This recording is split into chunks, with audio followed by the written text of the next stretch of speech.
suis le cofondateur d'une société de conseil qui s'appelle Océan Bleu, dont l'objectif c'est de faire de l'innovation de modèle économique. Le thème de la conférence c'était les nouveaux modèles économiques et l'objectif c'était de montrer que est en train d'émerger actuellement un ensemble de nouveaux modèles économiques, de nouveaux archétypes de modèles économiques, dû souvent à l'émergence du numérique dans le monde dans lequel on vit. Et l'idée, c'était d'expliquer que les organisations sont comme des êtres vivants, et ils évoluent dans le temps. Et une organisation, elle doit faire évoluer son modèle économique dans le temps. D'où l'importance de bien comprendre les phénomènes qui se passent actuellement et comment ça a une influence sur les modèles économiques.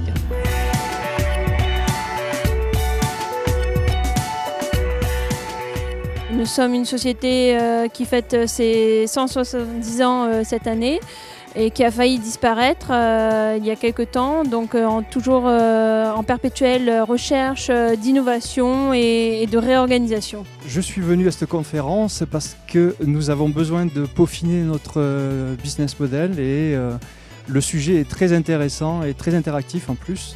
Donc je suis là en quête d'informations.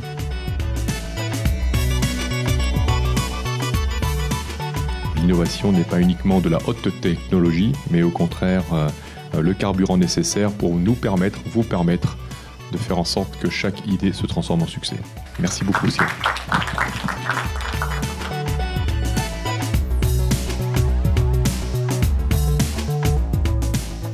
Depuis 2010, on utilise énormément le concept de business model pour parler d'innovation, parce que c'est quelque chose qui va être très intégratif et sur lesquels on va pouvoir expliquer différents axes d'entrée de l'innovation. Le business model décrit les mécanismes permettant à une entreprise donc, de créer de la valeur à travers sa proposition de valeur faite à ses clients, son architecture de valeur, donc comprenant ses ressources, sa chaîne de valeur interne et externe, et de capturer cette valeur pour la transformer en profit, modèle de revenu. Donc business model, c'est la logique par laquelle une organisation crée de la valeur, la fait et la capture à travers sa proposition de valeur, son architecture de valeur, son modèle de revenu. La proposition de valeur, c'est l'offre, le marché. L'architecture de valeur, c'est le comment on fait. Et le modèle de revenu, c'est comment on gagne de l'argent. Souvent, on confond modèle économique avec comment on gagne de l'argent. C'est pas que ça. Le modèle économique, c'est certes un modèle de revenu, mais c'est un modèle de revenu associé à une proposition de valeur et une architecture de valeur. D'accord ? Et c'est la compréhension de cet ensemble-là, de ces trois piliers, qu'on arrive à proposer des modèles économiques différents. Et l'innovation vient souvent quand on amène un modèle économique, donc ces trois piliers, de manière très très différente sur le marché. Il existe énormément de façons de représenter le business model. D'accord ? Donc il ne faut pas se figer sur une seule représentation, il vaut mieux adapter sa représentation au contexte. Celui qui est le plus connu, c'est le Canva de modèle économique. Donc pour résumer, un business model, c'est à la fois un concept qui permet de clarifier pour comprendre, clarifier la logique par laquelle une organisation va créer de la valeur, la produire et la capter, la valeur. D'accord ? C'est un langage avec un langage systémique où on comprend les relations entre les différentes parties d'un modèle économique. Et derrière, on utilise des méthodes pour innover et pour faire maturer un entrepreneur, par exemple.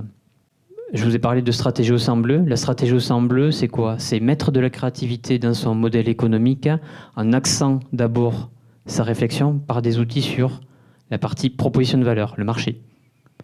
Et ensuite, on reconstruit un modèle économique innovant. Derrière le mot valeur, on peut mettre différentes acceptions au terme. On peut être vraiment sur la valeur économique pure et dure, ça tout se traduit en euros, mais on peut être aussi sur la création de valeur sociale et mentale, où là, la traduction de la création de valeur va être différente.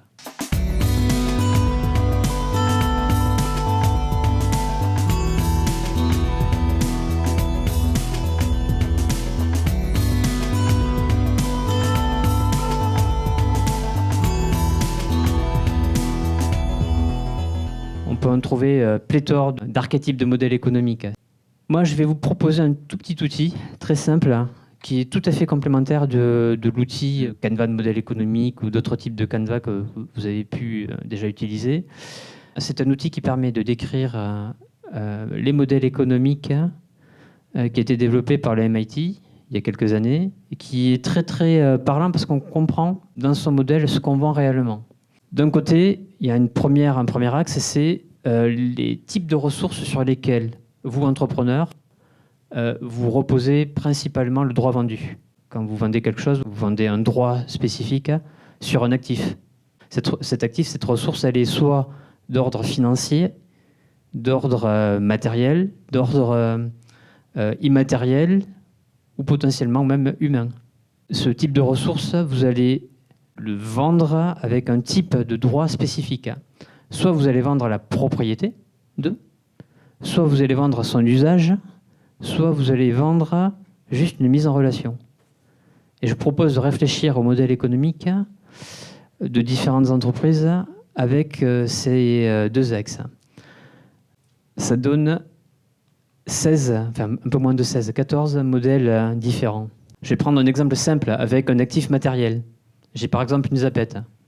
C'est moi qui produis la zapette, je la fabrique la zapette. D'accord ? La zapette, elle m'appartient, elle est à moi.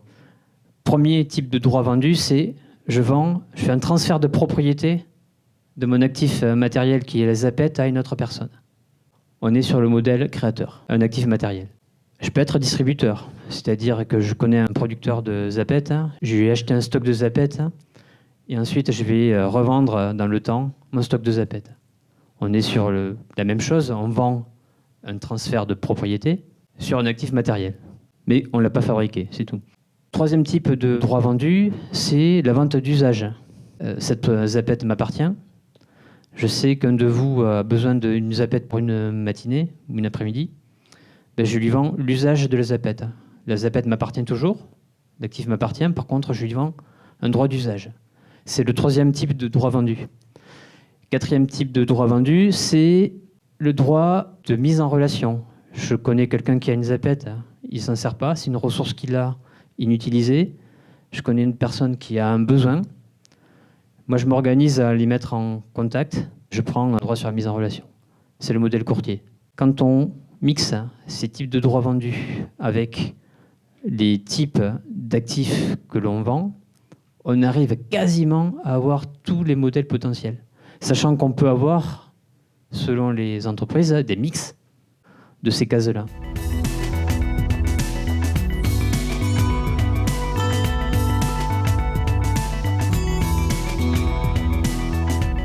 C'est un appareil photo, c'est un des premiers appareils photo numériques.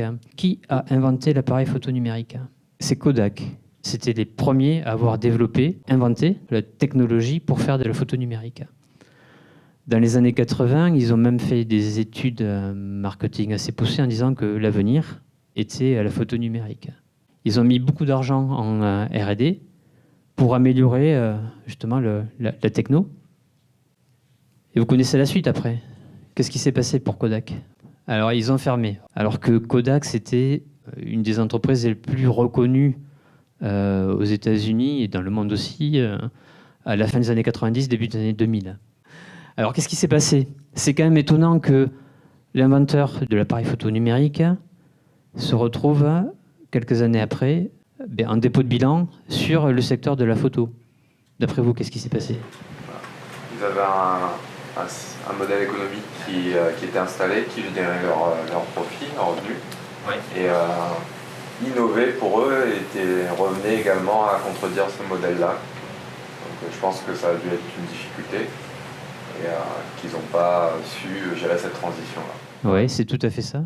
Le modèle économique de Kodak était basé sur une architecture de valeur, donc le comment on fait, très très lourde en termes de matériel, de ressources humaines. Et ça veut dire quoi, du jour au lendemain, de passer d'usine entière de développement de films à zéro, c'est quelque chose de très très compliqué. D'accord ? Donc il y a une vraie lourdeur pour des entreprises qui sont basées sur un certain business model, qui ont mis énormément de temps avant de le rendre très efficient et efficace, de se voir en disruption, c'est-à-dire avec un nouveau modèle complètement différent, et d'accepter que on était en train de changer de modèle. Donc ils en étaient conscients. mais c'était pour après-demain. C'était pour après-demain. Et ça ramène la réflexion d'une personne qui s'appelle Clayton Christensen, qui a bien étudié ces phénomènes, justement. Et en gros, ce qu'il dit, c'est que, en général, dans une industrie, dans un secteur d'activité, quand on est dans de l'innovation incrémentale, c'est toujours ceux qui ont une position dominante sur le marché qui réussissent.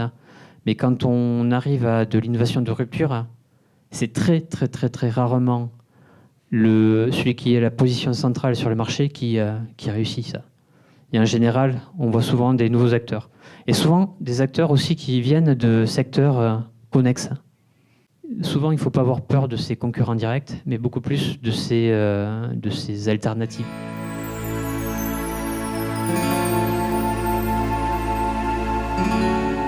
Il y a tout un tas de facteurs, d'événements, d'éléments qui font que, actuellement, les modèles économiques un peu classiques commencent à évoluer. En tout cas, se font de plus en plus bousculer, chahuter, disrupter.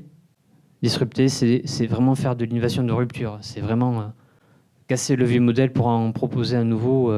Voilà, il y a des changements sociaux, souvent dus aussi par exemple, à des technologies de rupture. D'accord ? Une des grosses technologies de rupture qui a changé la donne là, depuis quelques années, c'est quoi ? C'est Internet. Vous connaissez l'expression « le numérique dévore le monde ». C'est Marc Andreessen, qui est un des pionniers dans l'Internet. C'est un des créateurs de Netscape, par exemple.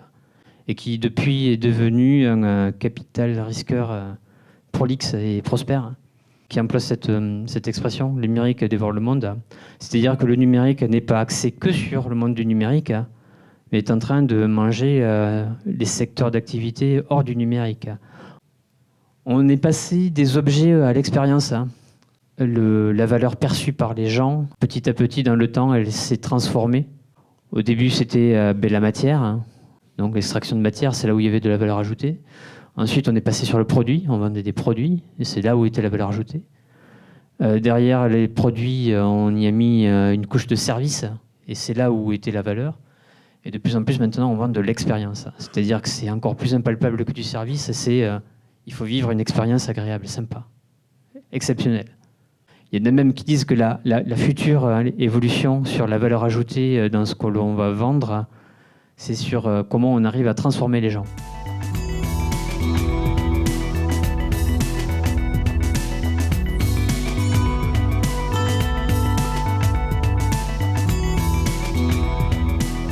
L'exploitation versus l'exploration, ça donne en gros ce qu'on appelle l'ambidextrie. C'est la capacité à une organisation d'être dans les deux modes à la fois. Donc d'être dans le mode du quotidien et de toujours être efficient sur son marché, être aussi en exploration et savoir faire le shift quand il faut, au moment où il faut, entre l'ancien modèle et le nouveau modèle. Ça peut faire mal d'ailleurs. Et ça, c'est très complexe. Être à la fois sur une posture et sur l'autre, c'est compliqué. Une start-up, finalement, elle n'a pas le choix, elle est sur le mode d'exploration, et son but, c'est d'arriver justement un jour à faire un peu d'exploitation. C'est-à-dire d'arriver à rendre efficient un peu ses processus et commencer à gagner de l'argent. Mais avant tout, elle doit d'abord faire de l'exploration. L'entreprise qui est déjà sur le marché depuis un petit moment, elle doit aussi être sur ces deux postures-là, et de plus en plus maintenant. Parce qu'il y a le danger qui vient en général non pas des mêmes concurrents du même secteur, mais qui viennent de secteurs alternatifs qui risquent de faire de la rupture sur leur secteur, comme Kodak.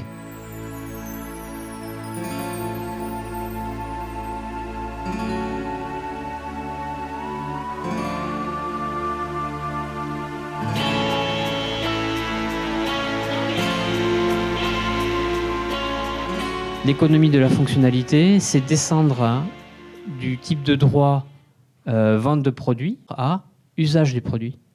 Et donc dans ce cas-là, c'est Michelin qui, pour les camions, donc propose non pas du pneu à vendre, mais des kilomètres de route réalisée. Ce qui implique beaucoup de choses quand même en termes de modèle. Ce qui implique, par exemple, que Michelin va faire de la réparation préventive. Et derrière, on change complètement de modèle économique et de modèle de revenus. L'enjeu, quand on vend des pneus, c'est quoi ? C'est d'en vendre un maximum. Et plus on en vend, mieux c'est. Certains iraient jusqu'à faire de l'obsolescence programmée, c'est-à-dire faire en sorte que les pneus s'usent de plus en plus vite. D'accord ? On est sur plus j'en vends, plus je vais avoir un modèle de revenu efficace. D'où l'histoire d'avoir des économies d'échelle et de faire des grosses usines où le pneu coûtera peu, mais par contre, on pourra en vendre beaucoup. Quand on passe à l'économie de la fonctionnalité, l'enjeu, c'est pas que justement vendre beaucoup de pneus, parce que ça coûte, mais c'est au contraire de faire attention à la ressource pneus, parce que justement, ça coûte à l'entreprise et pas aux consommateurs.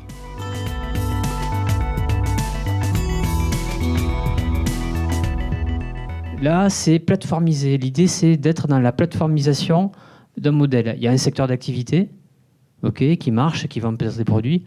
Certains commencent aussi à louer, d'accord, à vendre de l'usage. L'idée, c'est plus de vendre l'usage même. C'est d'organiser un écosystème autour de certains usages. En gros, on descend vers un droit de mise en relation. Et l'enjeu, c'est le droit de mise en relation. Tout ça, c'est permis pourquoi ? Parce qu'il y a Internet. Parce que le coût de la mise en relation est de plus en plus réduit. Et que l'enjeu, quand on est dans de la plateformisation, c'est d'arriver à des effets réseau, c'est-à-dire à une masse importante le plus rapidement possible pour être le premier. Et quand on est le premier, on est le gagnant. Les autres concurrents vont rester vraiment à la marge. Sur ce type de modèle économique, on a quasiment des monopoles. On a un phénomène de changement dans les modèles économiques et ça va finalement impacter énormément de secteurs d'activité. On passe du produit au service, aux solutions et maintenant on est sur la plateforme. C'est l'organisation d'un écosystème qui fait le business.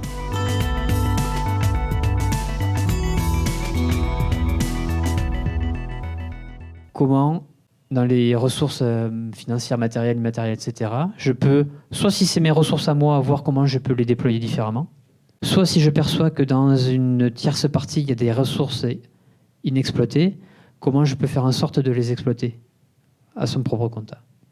C'est pour ça que j'ai mis ProSieben, c'est finalement l'espace publicitaire, ça lui appartient, donc il l'exploite différemment.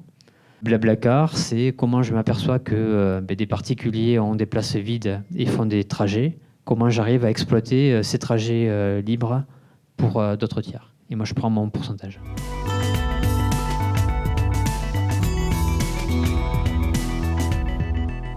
Là, c'est l'idée d'ouverture. Comment, sur certains modèles, on peut ouvrir son modèle économique. Réduire les coûts, réduire les risques. En termes d'image, l'idée principale, c'est d'aller beaucoup plus rapidement. Si on n'a pas la capacité à faire soi-même pour déployer un projet très rapidement sur le marché, autant ouvrir, et c'est cette idée, autant avoir 10% de quelque chose qui fait 1000 que 100% de quelque chose qui fait 1. D'accord ? C'est ça l'idée.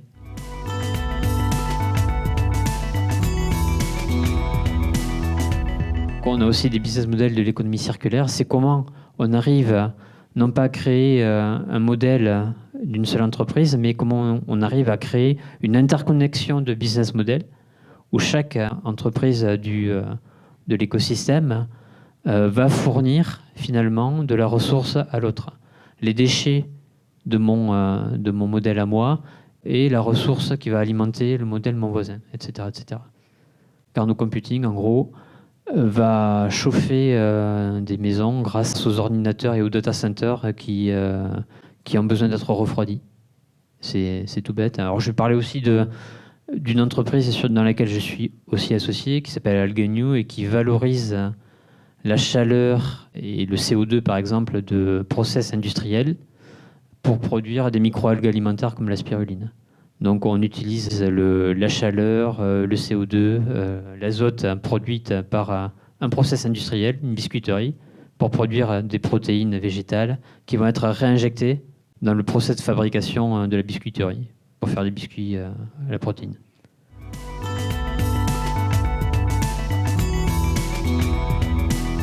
L'idée, c'est vraiment d'être sur cette notion de communauté. Les plateformes, c'est vu d'une façon un peu capitalistique, d'économie du partage, c'est vu, on va dire, d'une façon un peu plus communautaire. Les particuliers vont pouvoir partager des choses, alors soit via une entreprise qui va tirer profit et capter la valeur de ce partage-là, Airbnb, Blablacar, etc. Soit de manière désintéressée, donc certains projets sont totalement non lucratifs, mais par contre vont créer de la valeur parce que des particuliers vont partager. Donc on a ça dans la consommation classique, on a ça dans la partie matérielle, voilà, un Fab Lab, dans la connaissance, dans le financement. Par exemple, comment on peut financer des projets en pair à pair grâce aux plateformes de crowdfunding. Je donne juste la Zouz qui est intéressante. La Zouz, en fait, c'est un petit peu comme Blablacar. À part que là, l'idée, c'est que les personnes qui conduisent, d'accord, celles qui font le plus de kilomètres, ça leur donne droit à des bons de souscription, à des actions. C'est-à-dire qu'il y a un retour aussi sur l'entreprise qui va capter la valeur créée par l'échange. Elles appartiennent aussi aux gens qui font l'échange. D'accord ? Donc, ce qui est important à comprendre, c'est que sur les plateformes, il y a les plateformes, on va dire, qui vont profiter au maximum de l'échange et qui vont capitaliser là-dessus, qui vont capter la valeur. D'autres projets sont justement dans le fait de dire, attendez, vous participez à l'échange, donc vous participez aussi à la création de valeur, vous devez avoir un retour sur la valeur. Et je pense que les futurs modèles seront aussi là-dessus. Et on est dans de plus en plus de transparence, de compréhension des modèles, de comment ça marche, et que vendre aussi un système qui fait que si tu participes au moteur, tu vas en capter une partie. Moi, je fais le pari que ça peut faire mouche.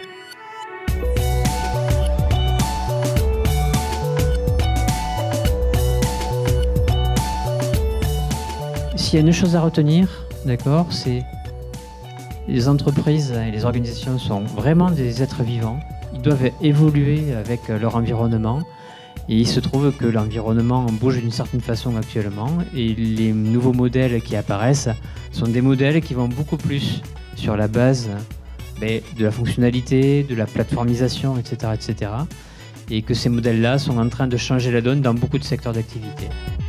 Je trouve cette conférence très interactive. Intéressant. Encourageant. Pertinent. Très innovante sur le fonctionnement. Percutant.